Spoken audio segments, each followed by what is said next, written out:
Percebi que algo estava errado quando a máquina de café expresso da Farewell começou a engasgar, como se estivesse sufocando com segredos. O andar inteiro ficou tomado por um clima estranho, sorrisos forçados, acenos rígidos de cabeça e aquele cara da contabilidade assobiando alto demais, como quem tenta disfarçar um barulho constrangedor. Mesmo assim, ignorei. Eu tinha coisas mais importantes em que pensar. Depois de 16 meses transformando esse projeto Frankenstein, de rascunhos feitos em guardanapos, em uma plataforma completa usada em contratos federais, o dia do lançamento finalmente tinha chegado. 180 milhões de dólares estavam em jogo. 5 organizações parceiras aguardavam. 3 órgãos reguladores já tinham dado o aval. E todos os olhos dos executivos, pelo menos os que não estavam presos aos próprios egos inflados, deveriam estar voltados para mim. Salas de reunião prontas. 9 horas em ponto. Meu assistente, Jaime, me lembrou quando passei pela mesa dele. Café em uma mão, pendrive na outra. Ele parecia pálido demais para alguém que normalmente encara as segundas-feiras como um campeão. Tem certeza disso? Perguntei, semicerrando os olhos para o rosto dele. Era aquele tipo de expressão que diz claramente: eu sei de algo que não posso contar, mas provavelmente vou chorar no banheiro por causa disso depois. Ele piscou. Foi o que o Preston disse. Você vai apresentar a partir do deck 6, aquele com as anotações em vermelho. Ótimo. Assenti, batendo levemente no pendrive como se fosse um detonador. Tudo foi finalizado na versão segura. Anotações em vermelho, avisos de divulgação e detalhamentos específicos de cada parceiro. Então ele hesitou. Ei, Olivia, pergunta estranha. Por que você manteve a cláusula 6.4 no seu contrato, afinal? A maioria dos executivos remove essa cláusula. Parei no meio do passo. Hábito, respondi com um meio sorriso.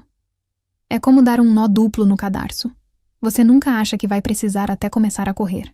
Ah, e antes que eu me esqueça, já que você claramente está interessado o suficiente para ouvir meu pequeno thriller de crime corporativo, que tal clicar no botão de curtir e se inscrever? 90% de vocês acompanham as histórias sem nenhum compromisso. E, francamente, isso dói mais do que ver meu ex-chefe tentando pronunciar a palavra infraestrutura. Faça isso pela minha equipe. Voltando ao caos. Passei os 20 minutos seguintes no meu escritório revisando tudo outra vez. Não porque eu duvidasse do meu próprio trabalho. Ninguém chega tão longe no mundo corporativo americano esquecendo detalhes. Em uma sala cheia de executivos, confiança vale mais que ações. Revisei a apresentação que usamos no lançamento linha por linha. Verifiquei se as divulgações de conformidade continuavam ligadas aos dados corretos de produto. Confirmei a ordem dos pontos principais e as menções específicas a cada parceiro. Nossa versão beta já tinha conquistado 3 contratos federais. Aquilo não foi sorte. Foi trabalho meu. Às 8 horas e 52 minutos, respirei fundo. Às 8 horas e 55 minutos, caminhei em direção à sala de reuniões. Cada passo parecia uma contagem regressiva. Não era exatamente nervosismo, mas uma energia estranha, como se algo importante estivesse prestes a acontecer. Cruzei com o novo diretor de estratégia de produto, que acenou com a cabeça como se soubesse que eu seria citada em reuniões pelos próximos 6 meses. Um dos estagiários até endireitou a postura quando passei por ele. Ótimo. Respeito é a única coisa que não conseguem tirar do seu título. Quando cheguei às portas da sala de reuniões, já imaginava ouvir o zumbido das telas, o som de alguém testando os slides e as risadas abafadas dos executivos se preparando para o espetáculo. Mas nada disso estava ali. A sala estava escura, fria e completamente vazia. Apenas poltronas de couro e luzes fracas piscando em um projetor que nem sequer estava conectado à tomada. Pisquei. Conferi o celular. Nenhum aviso, nenhuma alteração no calendário. Nada. Então ouvi uma risada. Lenta. Casual. Cruel. Virei o rosto e lá estava ele. Preston, diretor de produtos, parado como um vilão secundário de filme de espionagem, segurando um copo do Starbucks e exibindo um sorriso irônico. Ah, disse ele, prolongando a palavra como se fosse caramelo derretendo. Você não ficou sabendo? Adiantamos o lançamento para ontem. Foi ótimo. Sentimos sua falta. Ele jogou algo na minha direção. Peguei por reflexo. Um pendrive. É a apresentação que usamos. Achei que ia te poupar o trabalho de preparar tudo. Acrescentou, saindo pelo corredor como se esperasse uma salva de aplausos. Olhei para o pendrive na minha mão, sentindo algo estranho apertar meu peito. A sala de reuniões estava vazia. Eu não. Fiquei ali parada, segurando aquele objeto como se fosse uma granada sem pino. O ambiente atrás de mim, limpo e silencioso. Tinha cheiro de produto de limpeza com limão e traição. Nenhum som de teclado. Nenhum monitor sendo ligado. Apenas um vazio pesado, o tipo de silêncio que você percebe quando alguém acabou de apagar as próprias pegadas da cena do crime. Preston nem se moveu. Apenas se apoiou no batente da porta como se estivesse posando para uma capa de revista que ninguém pediu. A tampa do copo de café dele tinha uma frase motivacional. Algo como, sucesso é aparecer. Quase ri. Quase. Ah, você não ouviu? Repetiu ele, com um tom exageradamente simpático. Adiantamos o prazo. Ontem foi um sucesso. Abri a boca e fechei logo depois. Uma sensação fria começou a se espalhar pelo meu peito. Não era raiva. Ainda não. Era apenas a percepção silenciosa e assustadora de que alguém tinha simplesmente enviado tudo o que eu havia construído sem sequer me avisar. Ele ergueu a xícara em um brinde irônico. Não se preocupe. Eu dei crédito a vocês. Mais ou menos. Simplificamos um pouco o jargão para facilitar a vida das equipes parceiras. O departamento jurídico deu sinal verde. Ele piscou. Finalmente consegui falar. O departamento jurídico viu essa versão? Ele sorriu. Claro, claro. O departamento jurídico viu uma versão. E então foi embora, me deixando com um pendrive na mão e um zumbido na cabeça. Entrei na sala de reuniões, acendi a luz e olhei em volta. Nada. Os monitores nem estavam conectados. O quadro branco ainda tinha a lista de tarefas da última sexta-feira. Passei o marcador verde sobre ela. Sentei em uma cadeira e fiquei olhando para o pendrive. Certo. Vamos resolver isso do jeito antigo. Conectei o pendrive ao laptop. O arquivo abriu automaticamente. Título do documento. Apresentação final para parceiros versão 4 aprovada. Um título que parecia a indireta passivo-agressiva de alguém que nunca participou de uma reunião real. Passei rapidamente pelos primeiros slides. Eram meus slides. Claro que eram. A estrutura estava ali. Mas algo estava errado. As sobreposições de arquitetura tinham sumido. As anotações de conformidade desapareceram. Módulos inteiros foram removidos. Tudo relacionado à segurança de bastidores, personalização para o governo federal ou caminhos de integração simplesmente desapareceu. As atribuições específicas de parceiros tinham sido reduzidas a frases genéricas. Transformaram meu lançamento em um PowerPoint de marketing superficial. Slide 9. Detalhamento de funcionalidades. Nenhuma referência à arquitetura proprietária. Nenhuma menção aos ambientes de teste que passei 3 meses depurando pessoalmente às 3 horas da manhã. Slide 12. Cláusulas contratuais. O controle de versão do acordo de confidencialidade simplesmente sumiu. Slide 14. Fluxo de conformidade. Eu realmente ri alto. Eles tinham substituído tudo por uma imagem genérica de aperto de mãos. Fiquei olhando para aquela imagem por um bom tempo. Depois rolei até o rodapé, sem minha assinatura, sem controle de versão dos dados, sem data da aprovação, sem registro de versão. Publicaram aquilo como se fosse o lançamento oficial. O documento foi usado na minha ausência. Em meu nome. E sem o meu nome. E ao fazer isso, eles quebraram a corrente inteira. Meus dedos ficaram suspensos sobre o teclado, enquanto minha mente corria. Cláusula 6.4. Aquela que todos diziam ser ultrapassada, exagerada, desnecessária. Aqui dizia claramente que nenhum documento direcionado a parceiros envolvendo arquitetura proprietária poderia ser distribuído externamente sem a minha aprovação. A mesma cláusula que incluí no contrato quando me ofereceram uma promoção. Eles estavam desesperados para me manter na empresa depois que 2 concorrentes tentaram me contratar. Na época, parecia apenas mais um detalhe burocrático que ninguém notaria. Agora importava. Olhei através do vidro da sala de reuniões. Pessoas caminhavam lá fora. Telefones tocavam. Negócios continuavam acontecendo. Mas ninguém fazia ideia do que estava prestes a acontecer. Fechei o laptop e saí sem dizer uma palavra. Nem para o RH, nem para Preston, nem para Jaime. Voltei ao meu escritório, sentei e abri a pasta chamada Contratos e Atas 2022 Rolei até a cláusula 6.4. Verifiquei a linguagem. Verifiquei a aplicação da versão. Fiz a verificação da versão e confirmação da data de aprovação. Não chorei. Não xinguei. Abri o Outlook. Novo e-mail para o departamento jurídico. Assunto interno. Aplicação da cláusula 6.4. Anexo. Versão do DEC. Metadados de autorização. Comparação entre versões. Cliquei em enviar. Então me recostei na cadeira, cruzei os braços e fiquei olhando para o pendrive na beira da mesa como se fosse uma confissão silenciosa. Eles acharam que silêncio significava rendição. Mas às vezes, o silêncio é apenas o som que vem antes da armadilha se fechar. Não disse nada enquanto caminhava novamente pelo corredor, nem quando Bria do marketing acenou, nem quando o diretor financeiro me lançou aquele olhar que se dá a um cachorro de rua, curioso, talvez até com pena, mas sem qualquer intenção de ajudar. Ignorei as sobrancelhas erguidas de Jaime quando passei pela mesa dele. Seus olhos alternavam entre o meu rosto e a sala de reuniões vazia atrás de mim. Depois voltavam para mim outra vez. Ele abriu a boca, provavelmente para perguntar que diabos tinha acabado de acontecer. Mas eu não parei. Não pisquei. Apenas segui andando. A verdade é que a raiva não faz barulho. Não há raiva de verdade. Não é aquela explosão repentina.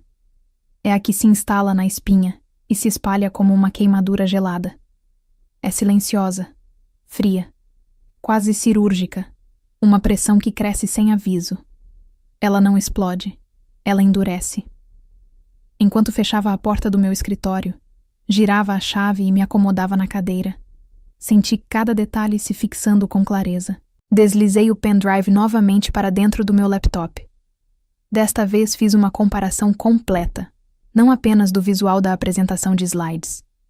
Fui direto para da estrutura dos arquivos, os metadados, os registros de data e hora e as notas do autor incorporadas. Eu não procurava o que estava presente. Eu estava catalogando o que havia desaparecido. Slide após slide, linha após linha, vi meses de trabalho sumirem diante dos meus olhos. A minha versão, a versão final autorizada, tinha avisos personalizados de propriedade intelectual para cada um dos nossos 5 parceiros externos. Cada aviso havia sido aprovado por suas respectivas equipes jurídicas. Todos tinham sumido. O slide de conformidade também desapareceu. O relatório de origem dos dados exigido para a Auditoria Federal não estava mais lá. No lugar dele, colocaram um diagrama de processo mal feito que parecia ter sido montado no Canva poucos minutos antes da apresentação. Até o código de verificação da versão, que validava qual edição da apresentação havia sido aprovada pelo canal de segurança correto, tinha sido removido. Eles nem tentaram disfarçar. Apenas apagaram e confiaram que ninguém notaria. Mas alguém precisava perceber. Alguém precisava revisar e aprovar. Ou talvez ninguém tivesse feito isso. E Preston simplesmente aprovou. Como o arrogante aspirante a gênio que sempre se preocupou mais em parecer brilhante do que em realmente ser. Abri o registro de auditoria das aprovações de versão. Minhas credenciais não apareciam em lugar algum no arquivo que eles usaram. Isso só podia significar uma coisa. Preston havia ignorado tanto a aprovação de conformidade quanto a validação técnica. Isso tornava o lançamento não apenas antiético, mas inválido. E, de acordo com a cláusula 6.4 do meu contrato, tornava tudo ilegal. A cláusula 6.4 não era apenas um detalhe burocrático de recursos humanos. Era um mecanismo de segurança. Uma salvaguarda jurídica incluída no meu contrato executivo, negociado quando me ofereceram uma promoção. Eles estavam desesperados para me manter na empresa, depois que 2 concorrentes tentaram me contratar. Essa cláusula me dava a palavra final sobre qualquer liberação pública de recursos ligados aos sistemas proprietários que eu havia desenvolvido. Sem data de validade aprovada, sem autorização da Olivia, não existia lançamento oficial. Era um seguro, não apenas para mim, mas para a integridade do produto, para os parceiros que confiaram em nós e para os clientes que planejavam construir sua infraestrutura sobre aquela plataforma. Mas a Farewell, em um momento impressionante de descuido, acabara de cometer um erro grave, e agora descobriria o preço disso.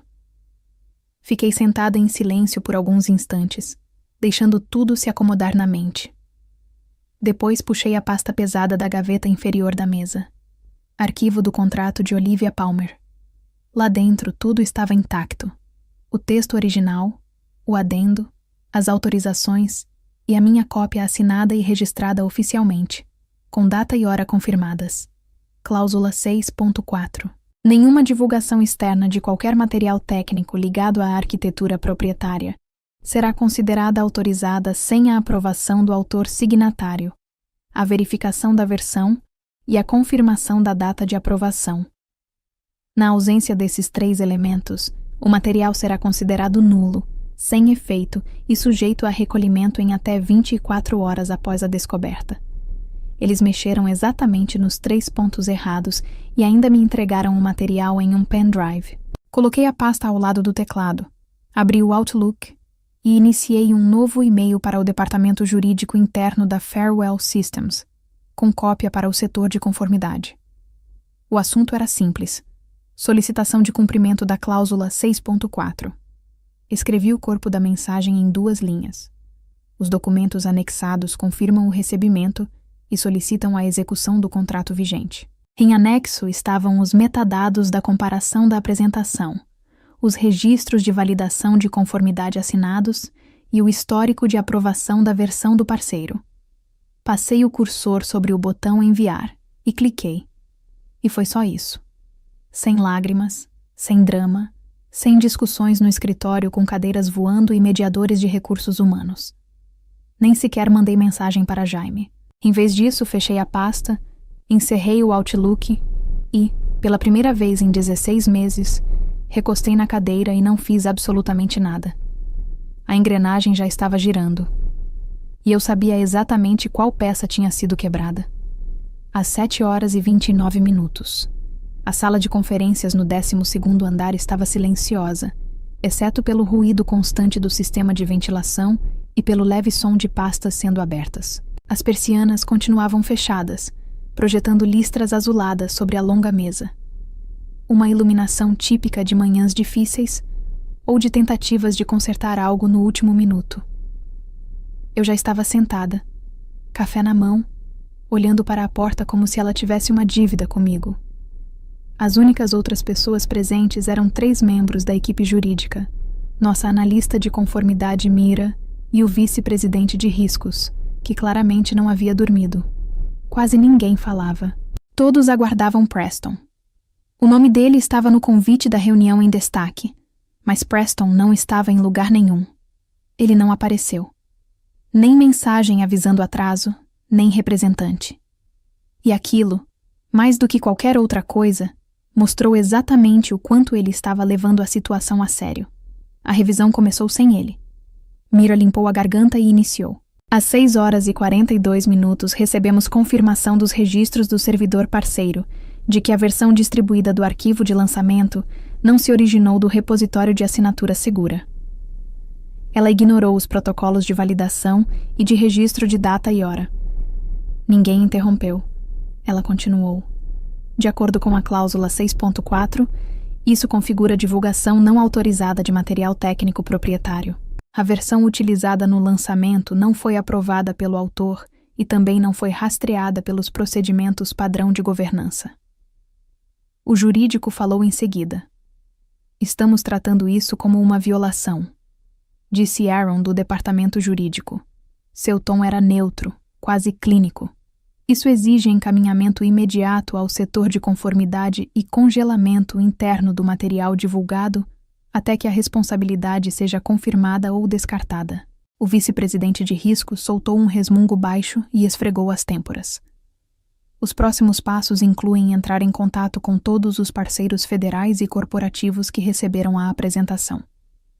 Teremos que informar que o documento foi distribuído sem a autorização adequada dos signatários e pode conter declarações técnicas inválidas. Outra pausa. Eu não disse nada. Não precisava. Eles sabiam quem havia solicitado a execução da cláusula e sabiam perfeitamente o que isso significava.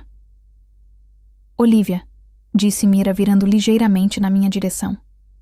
Há algo que deseja acrescentar ao registro? Balancei a cabeça de forma tranquila.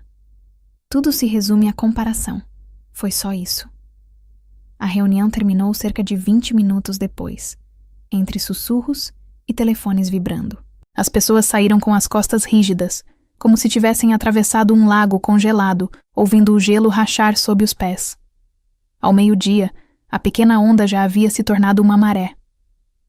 Do meu escritório, observei Preston chegar atrasado, usando óculos escuros como se ainda estivesse celebrando o lançamento do dia anterior.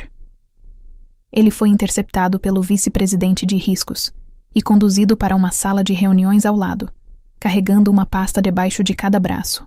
Por volta das 13 horas, começaram a chegar as respostas das equipes parceiras.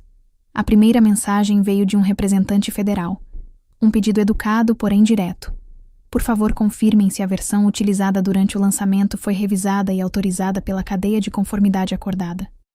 Observamos discrepâncias em relação à versão previamente aprovada. A segunda mensagem foi menos diplomática. Suspendemos o agendamento de faturamento até que os problemas de versionamento sejam resolvidos. Informem se esse atraso afetará as entregas. A terceira veio do nosso maior parceiro, uma entidade ligada ao setor de defesa que não costuma tolerar ambiguidades. Devido a preocupações com conformidade, interrompemos a implementação interna do pacote Farewell até que haja esclarecimento jurídico. Caso a situação não seja resolvida em 72 horas, cancelaremos o processo de integração. As notificações invadiram as caixas de entrada como uma rajada de tiros. E, de repente, ninguém mais parecia tão confiante. Algumas pessoas começaram a aparecer na porta da minha sala. Batidas discretas, sorrisos constrangidos, perguntas que na verdade não queriam respostas. Eu não respondi. O silêncio agora era o meu escudo.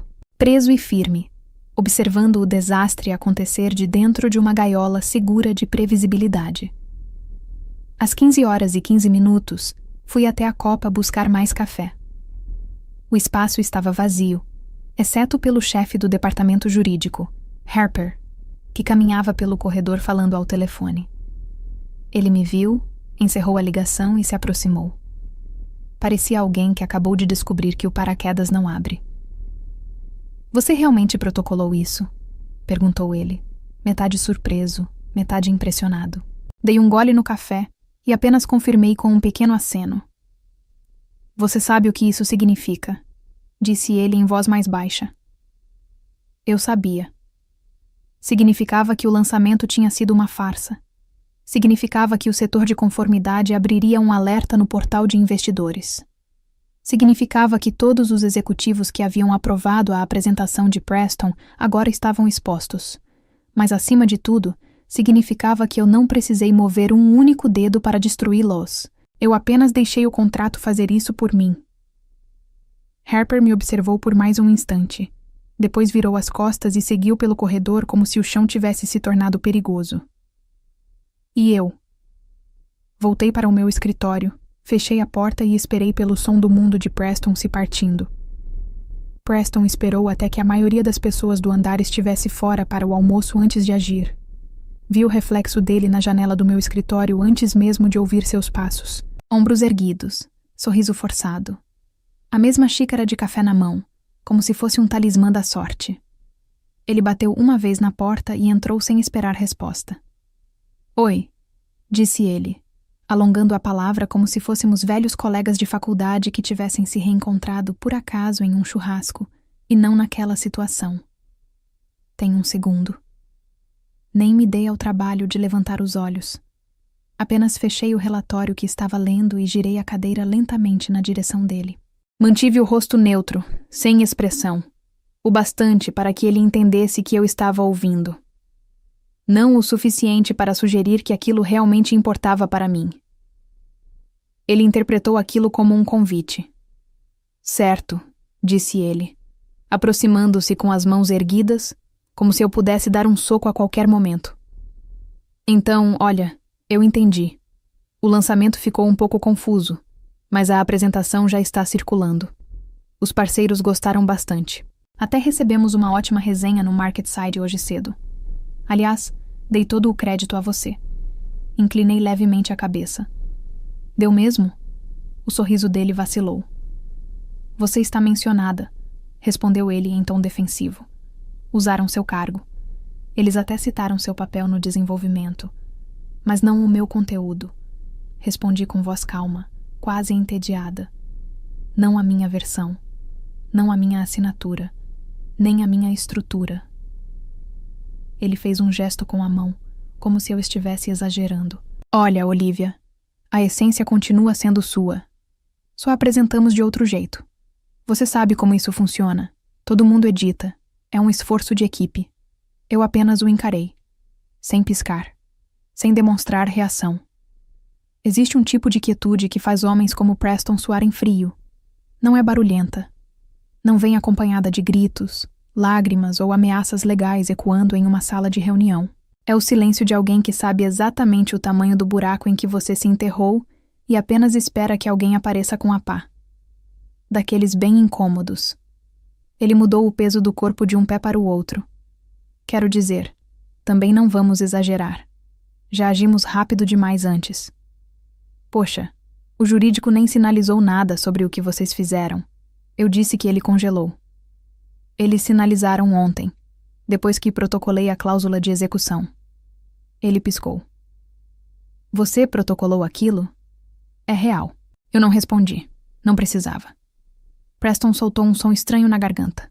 Metade tosse, metade resmungo. Certo. E agora? Vai processar a empresa? Vai destruir o lançamento inteiro? Eu o observei por mais alguns segundos. Então respondi, com tranquilidade. Você já fez isso. Ele abriu a boca e a fechou logo em seguida. O pânico ainda não tinha tomado conta dele por completo. Mas estava perto. Ele deu um passo para trás, forçando um sorriso. Murmurou algo sobre voltar mais tarde e saiu. Eu já tinha voltado a olhar para a tela antes mesmo da porta terminar de fechar. Pouco depois das 15 horas, o CEO já estava ciente da situação. Como ele descobriu? Não faço ideia.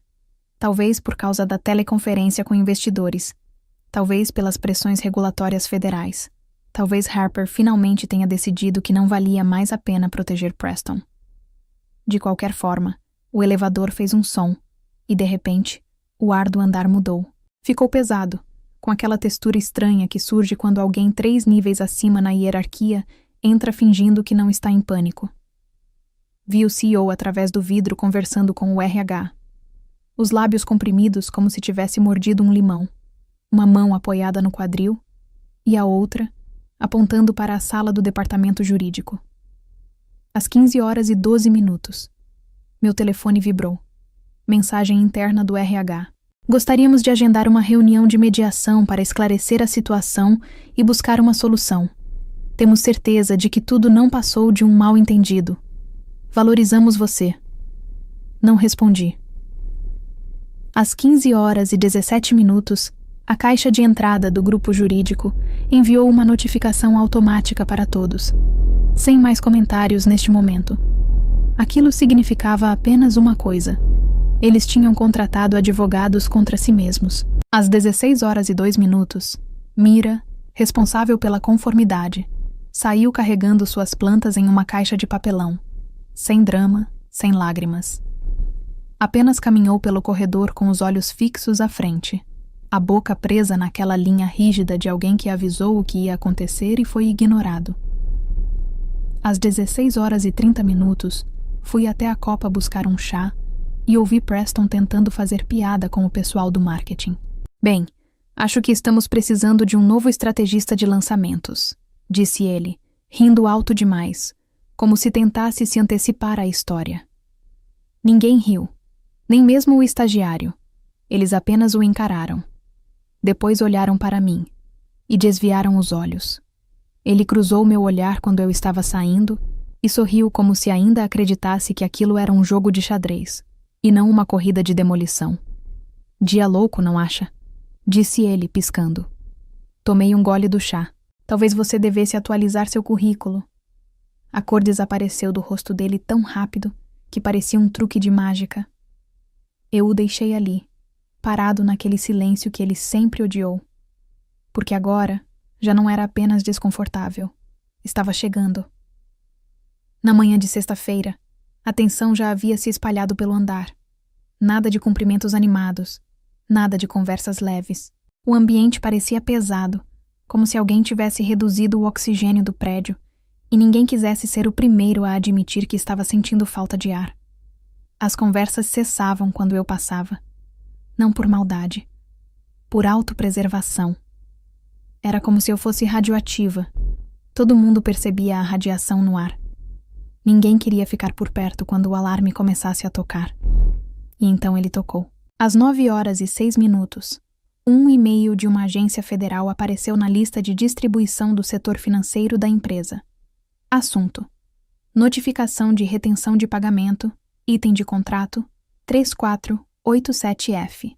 O texto informava que estavam suspendendo temporariamente o pagamento de todas as faturas pendentes da Farewell, aguardando esclarecimentos sobre o protocolo de assinatura ligado à documentação de lançamento recebida em 2 de outubro. Observei Jaime ler a mensagem em sua mesa. Seus lábios se moveram enquanto ele relia o texto 2 vezes. Então seus olhos se levantaram lentamente até encontrar os meus. Ele não disse nada. Apenas assentiu. Agora ele tinha entendido. Às 9h21 chegou outra mensagem. Desta vez de um contato do departamento de compras de uma grande empresa de tecnologia da área da saúde. Olá, equipe. Estamos revisando os slides de atribuição técnica incluídos na apresentação recente de vocês. Identificamos discrepâncias em comparação com a versão previamente aprovada. Poderiam confirmar qual pessoa teve o controle editorial final da versão compartilhada conosco? E o terceiro golpe veio às 10h17. A renovação do acordo de confidencialidade para as entregas do 4º trimestre foi cancelada por solicitação do departamento jurídico. Fomos aconselhados a reavaliar todo o material de terceiros associado ao lançamento da Farewell em 2 de outubro. Por favor, considerem esta nossa desistência formal das negociações de renovação contratual. Nem era a hora do almoço, e 3 dos nossos 5 principais parceiros estratégicos já estavam paralisados, assustados ou prestes a sair. Bastaram alguns raios de luz e um pouco de silêncio. 11h. O escritório inteiro estava mergulhado em modo de controle de danos. Preston parou de fingir. Ele suava visivelmente. Manchas de suor apareciam nas axilas da camisa casual de sexta-feira. Ele circulava entre o departamento jurídico e a equipe de parcerias como um homem tentando desarmar uma bomba usando luvas de forno.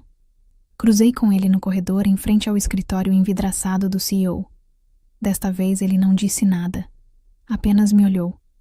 Era o olhar de alguém que finalmente percebeu que a fechadura que arrombou estava conectada a uma mina terrestre. Dentro do escritório, o CEO estava no meio de uma frase quando o diretor de parcerias, Cam Whitaker, um homem alto que sempre carregava uma caneca Yeti como se fosse um troféu, entrou e fechou a porta atrás de si. Não consegui ouvir tudo. Mas a voz dele atravessou o vidro. Você me disse que Olivia foi consultada? Disparou ele. Você garantiu isso. Eu assinei aquele contrato. Eu disse a eles que estava tudo fechado, limpo e em conformidade com as normas federais. Houve uma pausa. Depois o tom subiu.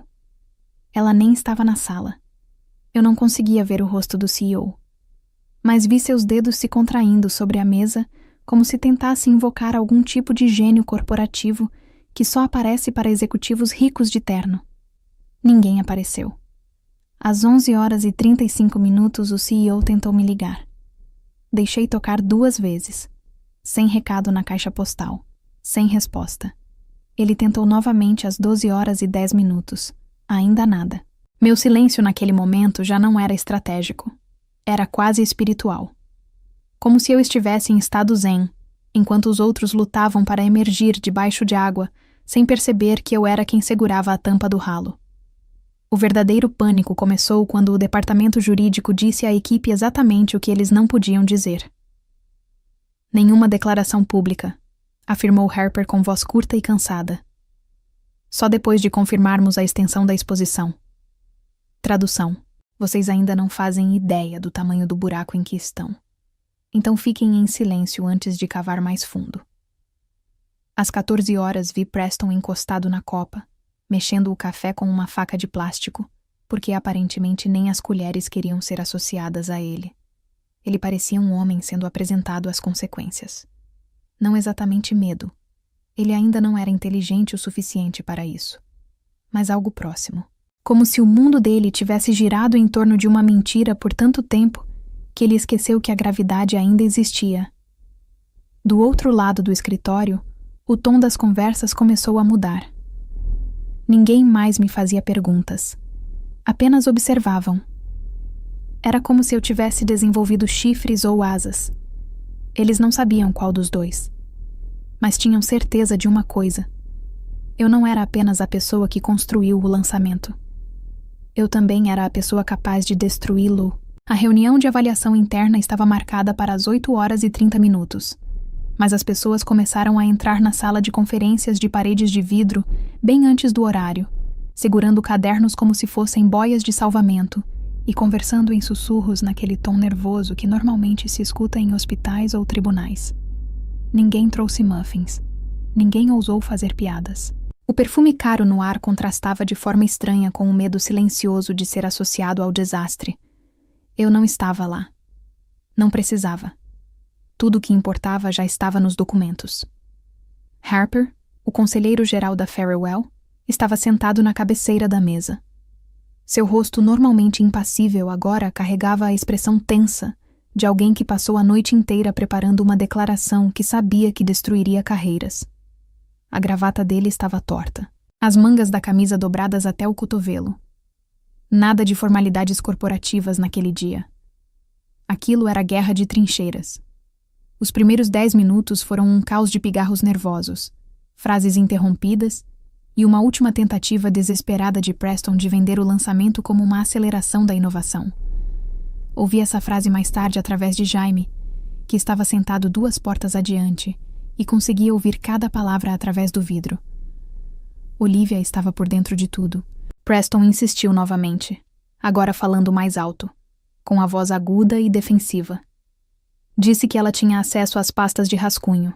Quer dizer, talvez ela não tenha respondido, mas estava em cópia nos e-mails. Harper não levantou o tom de voz.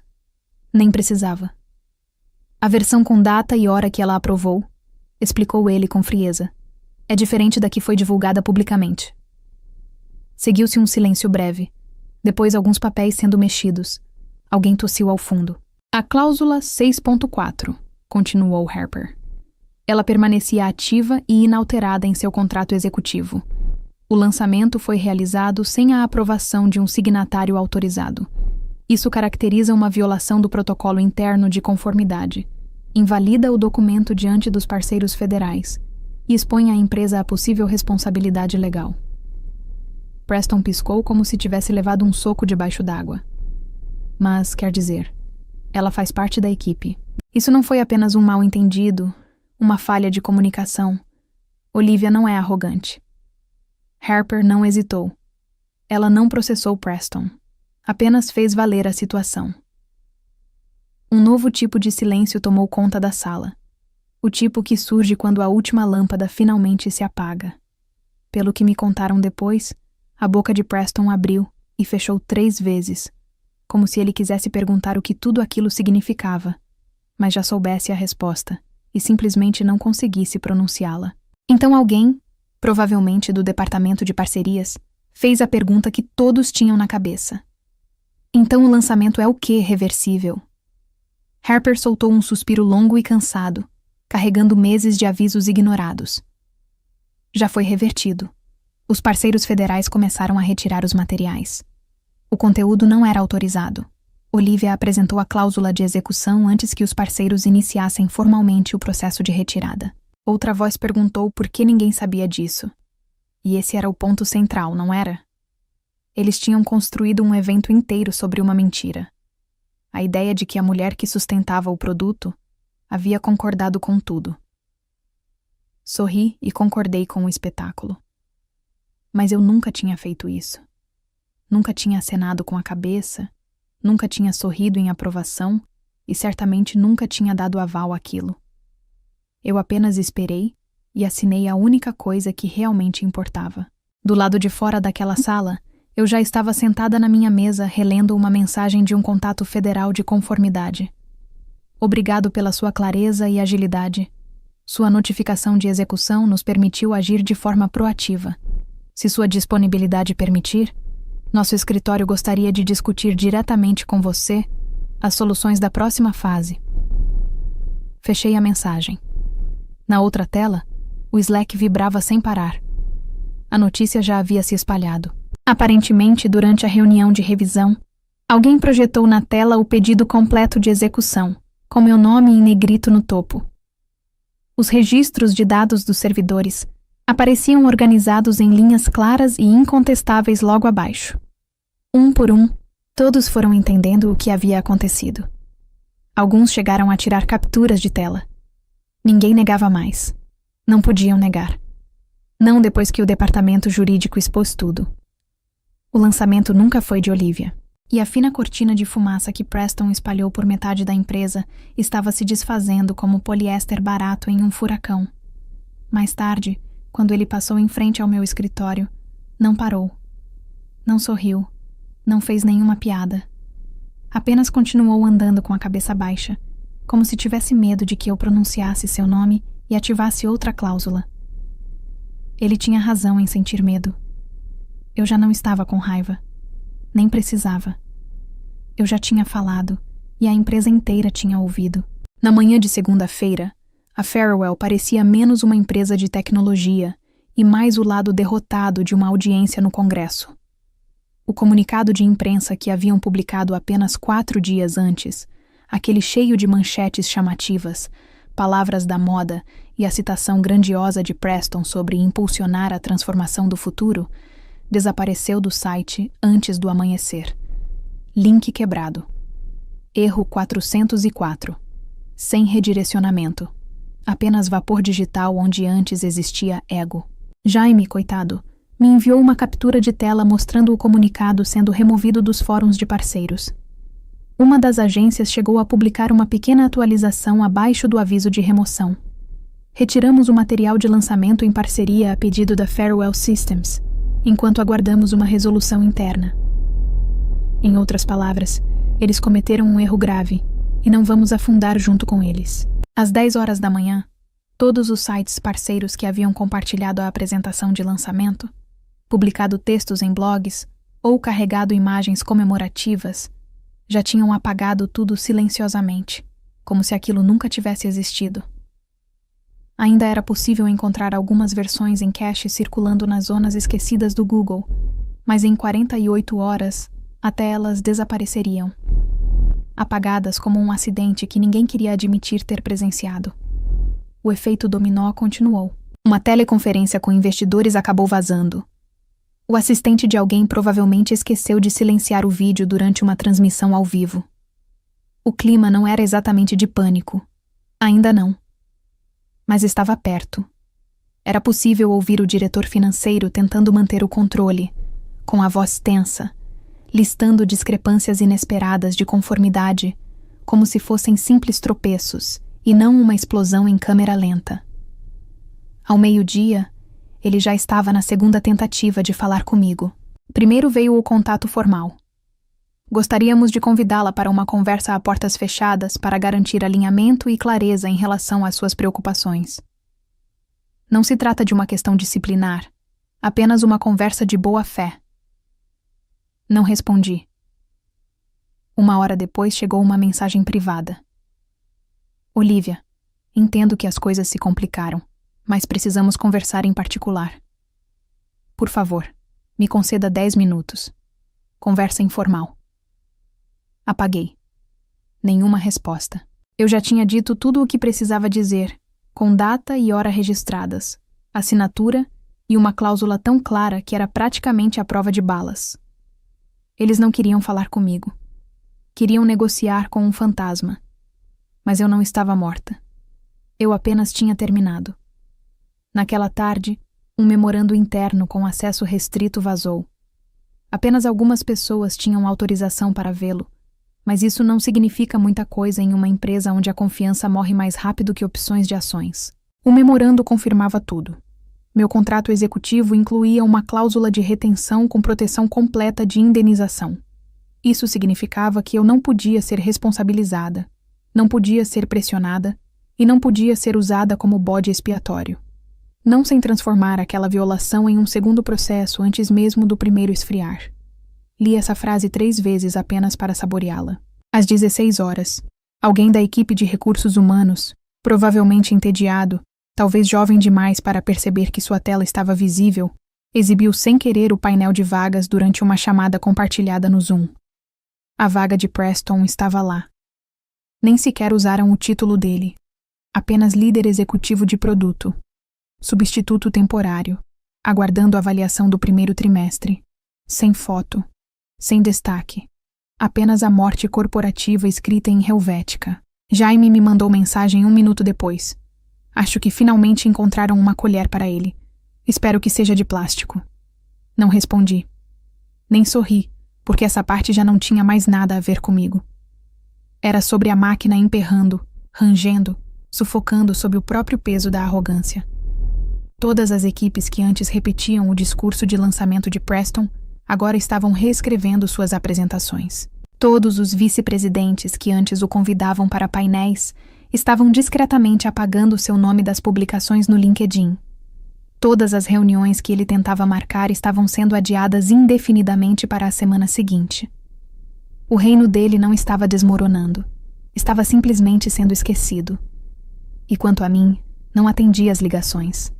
Não participei da reunião emergencial no Zoom. Não compareci à mesa redonda de mediação fora do escritório. Meu calendário estava completamente vazio. E ninguém ousou questionar. Esse foi meu verdadeiro ato final de despedida. Não um e-mail. Não uma demissão formal. Apenas ausência. Um eco deliberado. Eles construíram um império sobre estruturas emprestadas e chamaram isso de liderança. Eu deixei tudo ruir sem mover um dedo. E quando a poeira finalmente baixou, eu já não estava lá para limpar os destroços. A próxima vez que alguém da Farewell me viu, eu estava saindo de um sedã preto em frente à Valor Path Solutions, uma empresa enxuta e discretamente poderosa instalada em um prédio de vidro simples do outro lado da cidade. Sem campanha de relações públicas. Sem anúncio no LinkedIn cheio de confetes e frases genéricas sobre novos começos.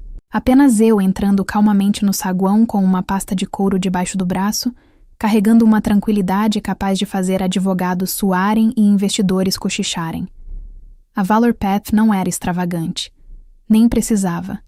Eles se especializavam em recuperação pós-desastre, lidando com as consequências de lançamentos fracassados, integrações federais problemáticas e crises de conformidade. Exatamente o tipo de trabalho que eu nunca quis fazer até a Farewell tornar tudo pessoal. Eles reservaram uma sala de conferências apenas para mim, sem apresentação de boas-vindas, sem discursos preparados, apenas uma linha pontilhada no final de um contrato curto e direto. Diretora de estratégia, divisão de infraestrutura federal, autonomia total, sem filtros. Assinei com a mesma caneta que usei para contestar a cláusula 6.4 2 anos antes. Parecia uma simetria perfeita. Na quarta-feira, o primeiro cliente do programa Farewell assinou o contrato conosco. Sem cerimônia, sem ameaça jurídica. Eles simplesmente enviaram um e-mail diretamente para a Valor Path. Disseram que não confiavam mais na integridade do fornecedor atual e queriam opções de suporte contínuo. Oferecemos algo melhor. Na sexta-feira já eram 5 clientes, 3 federais e 2 do setor privado. todos anteriormente ligados a contratos de longo prazo com a Farewell. Todos utilizavam a minha arquitetura. Todos mencionaram a perda de confiança no estrategista principal como motivo para rescindir. Não foi um êxodo. Foi uma correção. A ValorPath não fez perguntas. Nem precisava. O produto falava por si. E eu não estava ali para me gabar. Eu estava ali para construir algo que funcionasse novamente. Mas dessa vez com as chaves nas minhas próprias mãos. Nunca mais falei com Preston.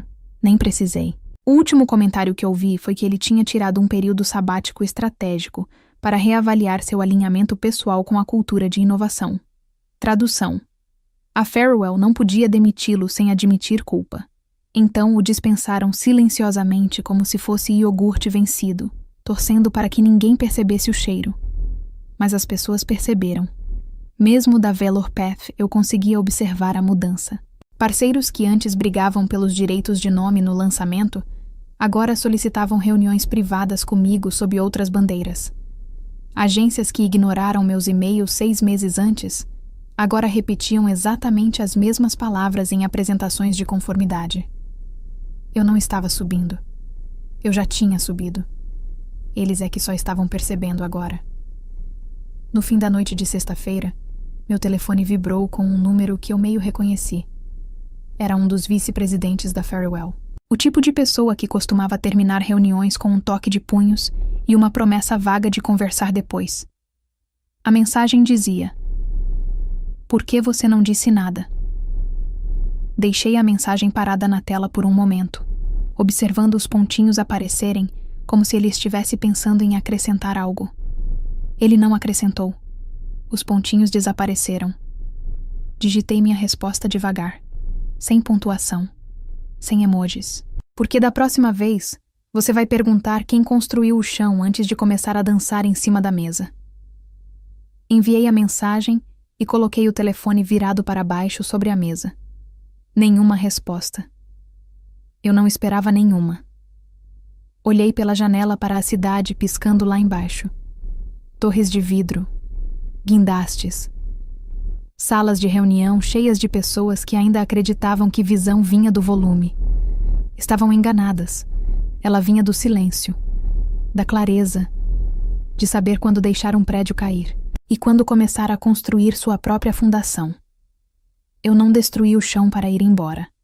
Eu apenas me recusei a sustentá-lo. E ele desmoronou exatamente como sempre desmoronaria no momento em que o arquiteto fosse embora. O que essa história mostra é que estruturas de poder muitas vezes se sustentam sobre percepções, não sobre mérito real. Preston acreditava que controle significava visibilidade. Quem apresenta, quem aparece, quem recebe os aplausos. Olivia entendia algo diferente. Ela sabia que a verdadeira autoridade raramente está no palco. Ela está nos fundamentos, nas regras, nos sistemas que ninguém observa até que falhem. Durante meses, todos enxergaram Preston como o rosto do sucesso, enquanto Olivia era apenas a mente por trás do produto. Mas quando o erro aconteceu, ficou claro quem realmente sustentava a estrutura. O silêncio dela não era fraqueza, era estratégia. Ao invés de gritar, discutir ou implorar por reconhecimento, ela deixou que os próprios mecanismos da empresa revelassem a verdade. Isso transforma a história em algo maior do que uma vingança corporativa. É uma lição sobre paciência, preparo e sobre entender que poder real não precisa de espetáculo. Ele apenas espera o momento certo para se tornar inevitável. A maior lição dessa história não está na queda de Preston, mas na forma como Olivia construiu sua proteção muito antes do conflito existir. Enquanto muitos profissionais focam apenas em resultados imediatos, ela pensou em estrutura, governança e responsabilidade. A cláusula 6.4 parecia exagero para os outros executivos, mas era exatamente o tipo de detalhe que protege quem realmente constrói algo importante. Isso mostra uma diferença fundamental entre ambição e liderança estratégica. Ambição busca reconhecimento rápido. Liderança constrói sistemas que sobrevivem mesmo quando alguém tenta ignorar as regras. Olivia não destruiu a empresa por vingança. Ela apenas recusou continuar sustentando uma estrutura que tentou apagar sua contribuição. E quando o sistema finalmente foi testado, ele fez exatamente o que deveria fazer: proteger a integridade do trabalho e expor quem tentou manipular o processo. No mundo real, muitas carreiras desmoronam não por falta de talento, mas por arrogância diante de estruturas que parecem invisíveis, até o momento em que começam a agir. Agora me diz, na sua opinião, o que essa história revela sobre liderança real? Quem fala mais alto ou quem entende melhor as regras invisíveis do sistema? E, se você fosse no lugar de Olivia, você teria usado a cláusula imediatamente, ou tentaria resolver a situação internamente antes de expor a empresa ao risco? Escreve aqui nos comentários, eu quero muito saber. E não esquece, deixa também o seu comentário com uma classificação de 1 a 10 para mostrar o quanto você gostou, porque assim eu consigo trazer mais vídeos que sejam interessantes para você. Se essa história te fez pensar diferente sobre estratégia, liderança e silêncio no mundo corporativo, deixa o like e se inscreve no canal. Assim você não perde as próximas histórias, onde uma única decisão muda completamente o jogo.